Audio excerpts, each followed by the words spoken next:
and said, look, when I'm 80 years old, I want to have minimized the number of regrets that I have. I don't want to be 80 years old in a quiet moment of reflection, thinking back over my life and cataloging a bunch of major regrets.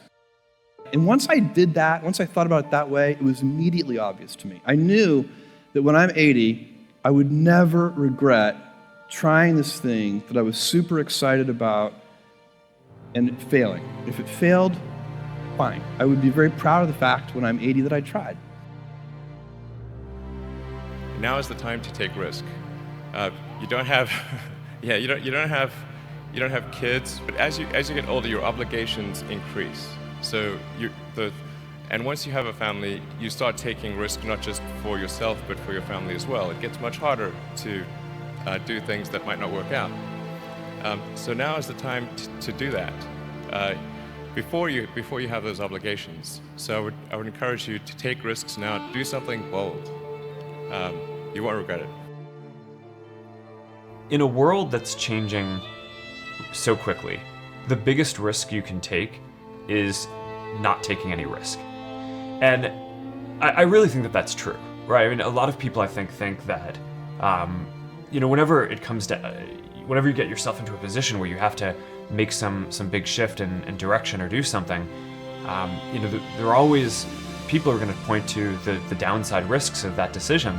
And locally, they're maybe right? I mean, for any given decision that you're going to make, there's upside and downside. But in aggregate, if you are stagnant and you don't make those changes, then I think you're guaranteed to fail, right? And not catch up. So to some degree, I think it's really right that over time, the biggest risk that you can take is to not take any risks. The number one thing every fucking person in here should be worried about is regret. Wait till you get to 80 and you regret that you didn't fucking try.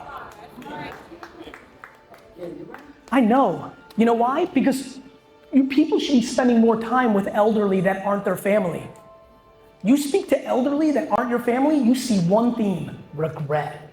They don't talk about what they did, they talk about what they didn't do.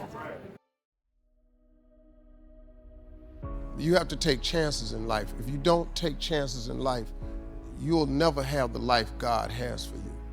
Life is about risk. If you play it safe, you won't have much of a life.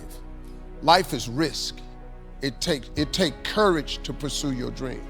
I just did it. It cost me everything, but eventually, God is very good, man, when he sees you take a leap of faith. He supplies you everything you need. Now, it's gonna cost you something. But most people are not willing to pay what it costs to go after your dream, because you're gonna have to hurt a little bit. Well, you should be afraid of taking risks and pursuing something meaningful. But you should be more afraid of staying where you are if it's making you miserable. It's like the first thing you want to do is dispense with the idea that you get to have any permanent security outside of your ability to contend and adapt. It's the same issue with children. It's like you're paying a price by sitting there being miserable. You might say, well, the devil I know is better than the one I don't. It's like, don't be so sure of that. The clock is ticking.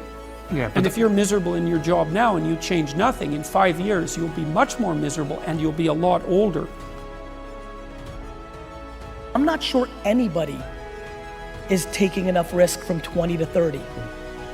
It is the most interesting thing that I've been thinking about, which is it is never more practical to be disproportionately risky than from 22 to 30, yet everybody goes the other way because now they're the real world and it's time to prove something to their parents, to themselves, to everybody else, and everybody goes conservative. It is a huge mistake. We need to flip it upside down. Everybody should go ham from 22 to 30 and do a ton of ridiculous shit and figure themselves out.